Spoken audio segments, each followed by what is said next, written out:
Salut les mecs. Alors aujourd'hui on va parler de l'univers passionnant des protagonistes de la série GTA, et tout particulièrement de leur qualité d'écriture.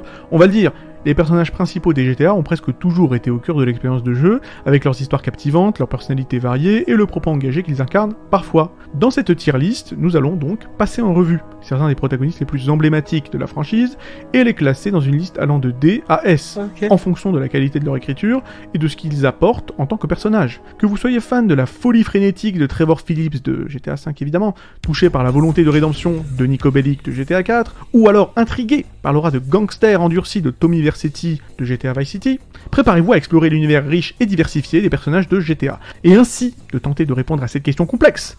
Quels sont les éléments qui font un bon protagoniste de GTA? Donc, on va commencer, écoutez, tout en bas de la montagne, avec le tier D, donc le tier D des personnages pas terribles.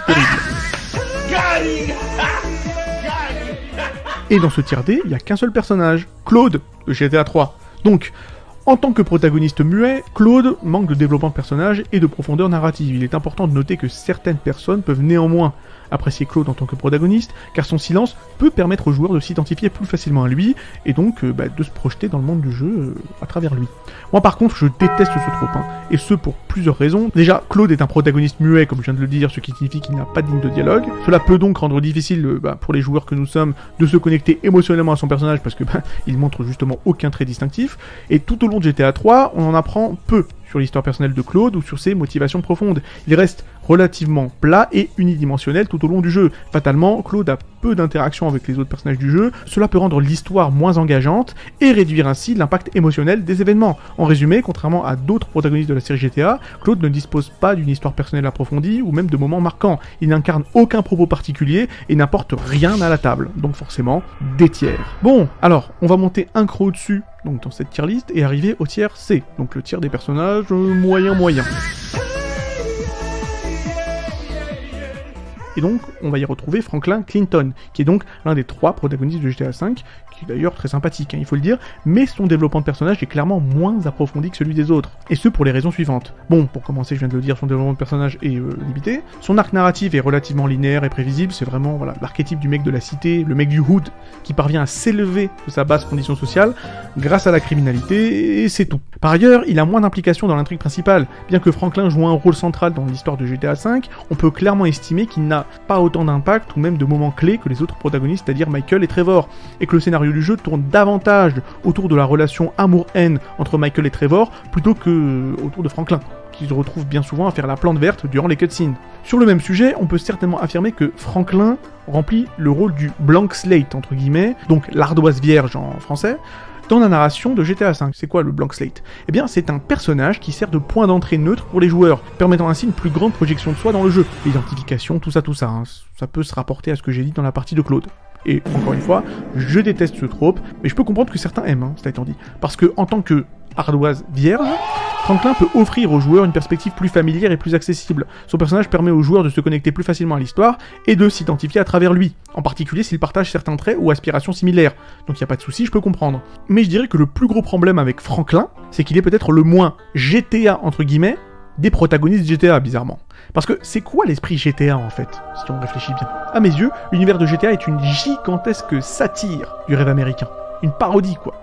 Depuis ses débuts, la franchise GTA a souvent critiqué et même parodié les aspects de la société américaine, y compris le rêve américain et ses idéaux. GTA utilise souvent un ton satirique pour se moquer des aspirations matérialistes, de l'obsession de la célébrité, effectivement, de la corruption, de la violence, de tout ça, qui peuvent être associés au rêve américain. Les jeux GTA dépeignent souvent des personnages qui se lancent dans des activités criminelles pour atteindre le succès financier et la réussite, mais qui se retrouvent souvent pris dans un cycle de violence et de conséquences néfastes. On y retrouve justement tout cela dans un certain personnage venant des Balkans, dont je tairai le nom pour l'instant et dont on parlera plus tard.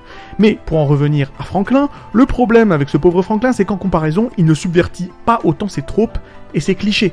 Son histoire est davantage centrée sur ses aspirations personnelles, son désir de réussir financièrement et de se sortir de sa vie de délinquance de bas niveau. Voilà quoi, et ça s'arrête là. Et bien qu'il offre une perspective différente en tant que protagoniste afro-américain, Franklin ne remet pas vraiment en question autant les idées préconçues sur le rêve américain que les autres personnages, que l'on verra par la suite dans cette liste. Et de ce fait, même si je l'aime bien, je trouve qu'il y a une certaine douceur authentique qui émane de ce Franklin, je trouve. Peut-être que c'est grâce à son doubleur qui est excellent en demeurant, je ne sais pas. En tout cas, Franklin, moi je l'aime bien en fait. Mais ce sera quand même 7 tiers pour ce brave Franklin, qui me pardonnera sûrement parce qu'il est très gentil. Et donc, encore une fois, on monte d'un autre cran pour arriver au tiers B. Et donc là, effectivement, on arrive avec les personnages qui sont clairement bons. Et on va commencer avec Tommy Vercetti, de GTA Vice City. Donc, Tommy est un personnage intéressant, c'est une évidence, mais son développement reste relativement linéaire, et il ne bénéficie pas d'une évolution narrative aussi complexe que les autres protagonistes des tiers supérieurs. Il a des bons et des mauvais côtés, le Tommy, en somme, et on va voir tout ça ensemble. Commençons déjà avec les points positifs du personnage de Tommy Vercetti. Alors déjà, son charisme et sa présence. Tommy est un personnage charismatique, qui occupe l'espace avec confiance. Son attitude sûre de lui et son style distinctif lui confèrent une aura marquante. Tout au long du jeu, le mec en impose clairement, étant quand même l'équivalent GTA de Tony Montana. En outre, il faut aussi dire qu'au fur et à mesure que l'histoire progresse, Tommy démontre une loyauté profonde envers ses alliés et une volonté de protéger ses intérêts. Cela ajoute une dimension intéressante à son personnage, le mec c'est quand même l'archétype du gars sûr. Même après avoir été trahi et abandonné par Sony, bien, Tommy reste fidèle à l'idée de protéger ses intérêts et de défendre sa réputation dans le monde criminel. En plus, Tommy développe des liens étroits avec certains personnages tels que Lance Vance ou Ken Roddenberry, perso tout droit sorti de l'impasse, un de mes films préférés soit dit en passant avec Al Pacino, qui deviennent ses alliés de confiance. Il fait preuve de loyauté envers ses personnages en les protégeant et en les soutenant dans leurs intérêts communs. Criminel ou pas, Tommy a le sens de l'honneur, et c'est appréciable. Pour finir, le doublage de Ray Liotta, qui prête sa voix à Tommy Vercetti, est quand même pas mal exécuté. Faut quand même le souligner. Sa performance vocale contribue à donner vie au personnage et à transmettre son attitude déterminée. Cela dit, et d'après les rumeurs, Liotta en aurait fait voir des vertes et des pas mûres à l'équipe de Rockstar, paraît-il, en débarquant au studio d'enregistrement complètement bourré, complètement rabat, en faisant n'importe quoi, donc pas sûr que l'expérience ait été positive pour Rockstar. Ça c'est une évidence. Maintenant, concernant les facettes les moins intéressantes de Tommy, ouais. Bien que Tommy soit un personnage charismatique, son développement de personnage peut sembler relativement linéaire et peu approfondi par rapport aux autres protagonistes de la série. On en apprend peu sur son passé et ses motivations personnelles par exemple. On sent une certaine dépendance aux clichés du genre chez ce personnage. Tommy Vercetti peut effectivement être clairement perçu comme un simple archétype du gangster italo-américain typique, avec des traits et des comportements qui s'inscrivent dans les clichetons bien établis. De la même manière, Tommy suit en grande partie des conventions et des stéréotypes du genre du gangster dans lequel il évolue. Tommy est ainsi présenté comme un ancien membre de la mafia avec une réputation de tueur impitoyable. Il s'implique rapidement dans le monde du crime à Vice City et cherche à prendre le contrôle de la ville. Ses actions et ses motivations s'inscrivent généralement dans les attentes des personnages de gangsters des histoires classiques. Il est toutefois important de noter, et pour moi c'est important, que ces critiques que je formule là maintenant, ne signifie pas forcément que Tommy Vercetti est un mauvais personnage, d'ailleurs c'est un bon personnage, mais plutôt qu'il peut être perçu comme étant quand même moins bien écrit par rapport à d'autres protagonistes de la série GTA. Et donc on va rester sur ce tiers B en parlant de Carl Johnson, évidemment connu sous le nom de CJ de GTA San Andreas. Alors, Carl Johnson est le protagoniste de peut-être le GTA le plus apprécié de tous les temps. CJ bénéficie d'un développement de personnage plus approfondi que les persos précédents, avec des relations familiales complexes et une évolution significative tout au long de l'intrigue du jeu. Cependant, il faut le dire, certains aspects de son personnage peuvent sembler stéréotypés et on va étudier ça tout de suite. En ce qui concerne les aspects les plus intéressants du personnage, il n'y a pas besoin d'aller bien loin. CJ subit une évolution significative tout au long de l'histoire. Au tout début du jeu, il revient à Los Santos pour les funérailles de sa mère, et son parcours l'amène à se confronter à des gangs rivaux, à la corruption policière et à la pression des membres de sa famille. Sa transformation en un chef de gang puissant et sa quête de vengeance ajoutent de la profondeur à son personnage. Ajoutez à cela la dynamique entre CJ et sa famille, en particulier avec son frère Sweet, sa sœur Kendall et sa grand-mère, qui est bien développée tout simplement. Les conflits, les tensions et les moments de solidarité entre les membres de la famille Johnson offrent des moments émotionnels et renforcent l'engagement des joueurs que nous sommes envers le personnage de CJ. Mais surtout, et c'est la partie, je pense, la plus appréciée de CJ, c'est son sens de l'humour et sa capacité à balancer des répliques mémorables à la volée. Ses dialogues et ses interactions avec les autres personnages apportent une touche de légèreté à l'histoire et contribuent à sa personnalité charismatique. Je veux dire, on ne compte plus le nombre de mèmes qui tournent autour de ce personnage. Évidemment, il y a le shit, here we go again, qui est devenu légendaire évidemment, mais c'est loin d'être le seul. Donc clairement, CJ est tout sauf un personnage générique. Même s'il n'est pas exempt de défauts, je le crains. En premier lieu, CJ peut parfois être perçu comme un personnage qui incarne certains stéréotypes du gangster afro-américain de façon un peu paresseuse, notamment en ce qui concerne son langage, sa posture et sa représentation de la culture des gangs. Ce qui peut, fatalement réduire sa complexité en tant que personnage. Au-delà de ça, CJ peut parfois réagir de manière prévisible aux événements du jeu, suivant une trajectoire narrative attendue, plutôt que de surprendre les joueurs avec des réactions plus inattendues, justement, ou complexes. Un exemple, parmi tant d'autres. de moments où CJ réagit de manière prévisible dans GTA San Andreas, et lorsque son frère Sweet est blessé lors d'une fusillade contre des membres de gangs rivaux. CJ est naturellement en colère et cherche à se venger de ceux qui ont attaqué sa famille. Sa réaction de vouloir se venger pour protéger et venger sa famille est conforme à ce que l'on attendrait d'un personnage dans une situation similaire. Un autre exemple de cela serait lorsque CJ découvre la vérité sur la mort de sa mère. Sans divulgachage, sans spoiler inutile, sa réaction de vouloir enquêter et de trouver les responsables pour obtenir justice est assez attendue dans le contexte de l'histoire. Il n'y a aucun moment où tu te dis « Waouh, je m'y attendais pas !» Ces moments de réaction prévisible ne sont pas nécessairement des faiblesses d'écriture, attention, c'est pas ce que je dis, mais ils peuvent donner l'impression que le personnage suit une trajectoire narrative préétablie, plutôt que de surprendre les joueurs avec des réactions plus inattendues ou complexes. Et justement, nous allons voir un personnage un peu plus haut dans cette tier list, qui prend un contre-pied. Cet aspect attendu CJ, mais il va falloir attendre un peu. Parce que là, pour l'instant, il faut terminer le cas de CJ. Donc, en dernier lieu, bien que Carl Johnson ait une histoire personnelle intéressante et des relations familiales développées, certains aspects de son passé et de sa personnalité restent relativement superficiels. Les joueurs n'en apprennent pas beaucoup sur sa vie avant son retour à Los Santos, ce qui limite la compréhension complète de son personnage. Ces critiques ne signifient pas, encore une fois, que CJ est un personnage mal écrit, loin de là, mais plutôt qu'il a des éléments forts et des éléments moins développés, ou qui s'appuient sur des stéréotypes. Donc ce sera B tiers pour Carl, désolé mon pote. Et donc on en arrive avec le A tiers, donc là par contre effectivement on va commencer à parler des poids lourds de l'univers de GTA, et là en ce qui me concerne ces personnages-là incarnent tous pour moi l'esprit GTA, l'esprit parodique, l'esprit satirique. C'est les GOAT de GTA en ce qui me concerne. Voilà. Bon, on va commencer avec un personnage que je n'aurais jamais cru placer en tier A il y a quelques années de cela. J'ai nommé Michael De Santa, ou Michael Townley, c'est comme vous voulez, de GTA V. Alors comme je l'ai dit, j'ai vraiment hésité à le mettre en tier B, et pour être honnête avec vous, parce que je n'ai jamais vraiment aimé Michael. Déjà, c'est un traître, un égoïste. Commence bien. Michael a trahi ses anciens partenaires criminels et a coopéré avec les autorités pour sauver sa propre peau. Mais ne montre jamais aucun regret vis-à-vis de ça, il invoque toujours la même excuse de « It's for my family !» alors que sa famille le déteste, et encore une fois, j'ai l'impression que le jeu ne le fout jamais devant ses contradictions, bref. D'ailleurs, puisqu'on en parle, Michael a une relation dysfonctionnelle. Quelle surprise. Avec sa famille, grand cliché s'il en est depuis la popularisation des Simpsons, en particulier avec sa femme Amanda et son fils Jimmy. Et je vous le dis, j'en peux plus de ce trope. Ensuite, Michael se considère souvent comme étant supérieur aux autres personnages et se montre arrogant dans ses interactions avec eux, alors qu'il est pire que tout le monde. Et je trouve que le jeu ne met pas assez Michael en face de ses contradictions. Malgré ses agissements criminels et les conséquences qu'ils ont sur les autres, Michael montre peu de remords ou de véritable désir de changer, mais passe son temps à faire la morale à Trevor, alors que Trevor, lui, connaît le sens du mot loyauté au moins. Et le jeu semble vouloir nous pousser Michael comme mettant la voix de la raison et tout ça, alors que en ce qui me concerne, j'ai vraiment l'impression que c'est pas le cas du tout. Et c'est ça qui est frustrant avec le personnage de Michael, parce que si Michael avait été présenté dès le début comme un enfoiré, j'aurais dit oui, super personnage, profond et tout. Et là c'est pas le cas. Mais alors, là vous allez me dire, alors ok, qu'est-ce qu'ils font en A tiers là, si éclaté au sol ce perso de Michael De Santa? En fait voilà, j'ai réfléchi. Et oui, ça m'arrive. Et par souci d'objectivité, je mets quand même Michael en tiers A. Parce que Michael est un personnage très intéressant, ne m'en déplaise, parce que ça me déplaît, et qui apporte quelque chose de tout à fait unique à l'univers de GTA. Effectivement, Michael De Santa, ou Michael Townley, est un protagoniste de GTA unique, en ce sens qu'il représente un personnage qui a réussi et qui incarne une version de ce que l'on pourrait considérer comme étant le rêve américain. Michael est en fait le protagoniste de GTA qui a réussi, c'est-à-dire que il est le but de tous les autres protagonistes de la franchise, quand on y réfléchit, et qui montre ce qu'il y a de l'autre côté de la réussite sociale par la criminalité. Michael apporte une perspective intéressante en montrant les aspects les moins glamour et les conséquences de cette réussite. Voici quelques points qui soutiennent cette idée. D'abord, bien que Michael ait atteint une certaine forme de réussite, il est également montré comme étant pris au piège d'une vie monotone et insatisfaisante. Il doit composer avec les attentes de la société, sa famille et les contraintes de sa situation financière. Cela met en lumière le côté moins enviable de la réussite, où les pressions sociales et la routine peuvent créer un sentiment d'emprisonnement. De plus, malgré sa vie apparemment confortable, Michael se sent ennuyé et profondément insatisfait. Il cherche des sensations fortes et l'excitation de sa vie passée de criminel. Cela souligne le fait que le succès matériel ne garantit pas forcément le bonheur ou l'épanouissement personnel, contrairement à ce que pensent la plupart des protagonistes de GTA.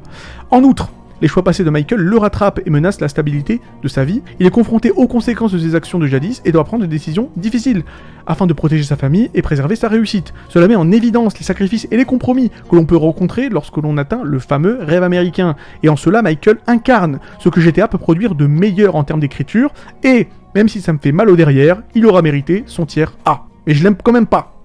Je le déteste quand même. Bon. Et donc là on arrive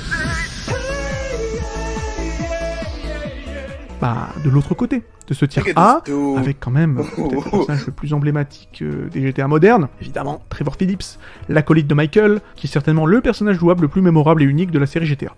Son comportement imprévisible, sa violence brutale et son humour noir le rendent, on va le dire, fascinant à suivre. Il incarne une forme de subversion et de critique sociale qui sied parfaitement à l'univers de GTA.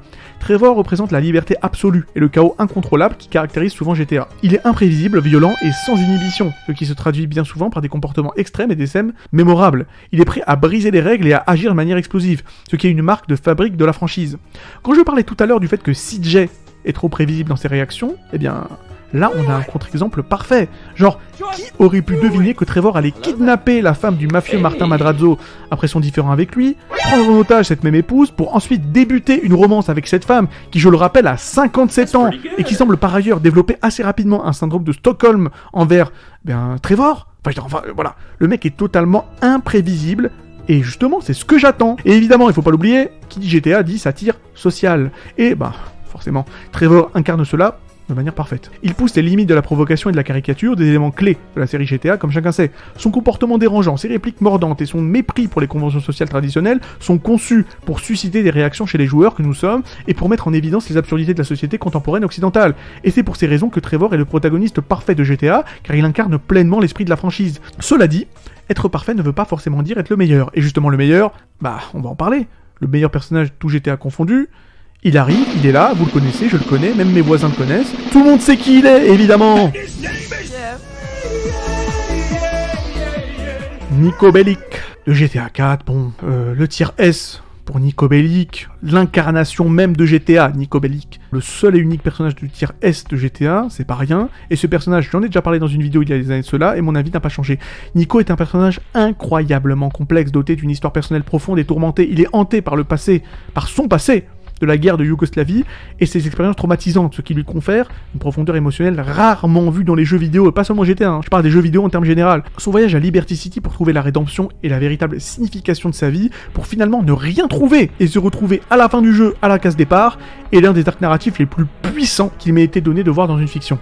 Comme mentionné précédemment, la franchise GTA explore souvent le rêve américain, et Niko Bellic en est un exemple emblématique. En tant qu'immigrant venu d'Europe de l'Est pour chercher une vie meilleure en Amérique, il se retrouve rapidement plongé, encore une fois, dans le monde du crime, et est confronté aux réalités sombres de la société américaine, réalisant que le rêve américain, c'est un rêve, rien de plus. Son histoire met en évidence les inégalités et les contradictions du rêve américain justement, offrant une critique sociale subtile.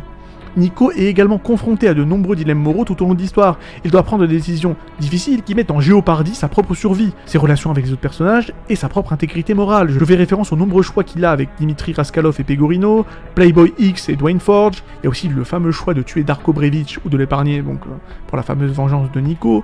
D'ailleurs, soit dit en passant, Rockstar a fait mieux en 2008 avec GTA 4 que Naughty Dog en 2020 avec The Last of Us 2. Enfin bref, voilà. Je préfère pas trop verser de sel sur cette plaie.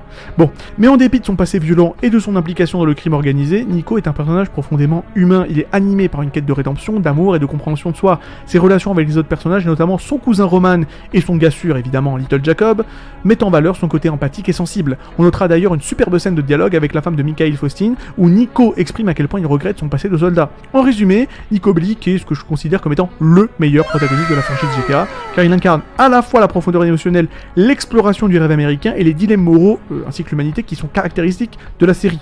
Ce personnage est mémorable et offre une expérience riche, nuancée aux joueurs que nous sommes, et pour cela, ce sera S-tier.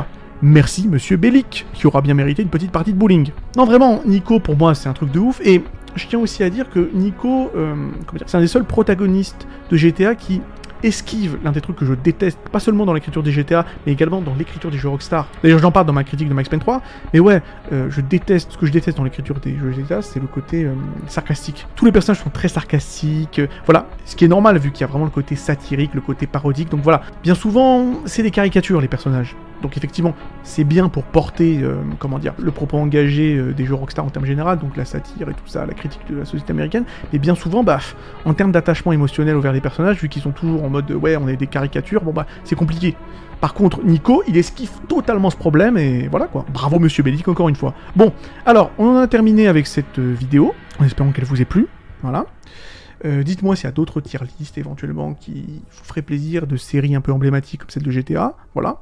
Moi, ce sera avec plaisir que je le ferai. Likez la vidéo si elle vous a plu, abonnez-vous pour encourager la chaîne, prenez soin de vous, et à la prochaine.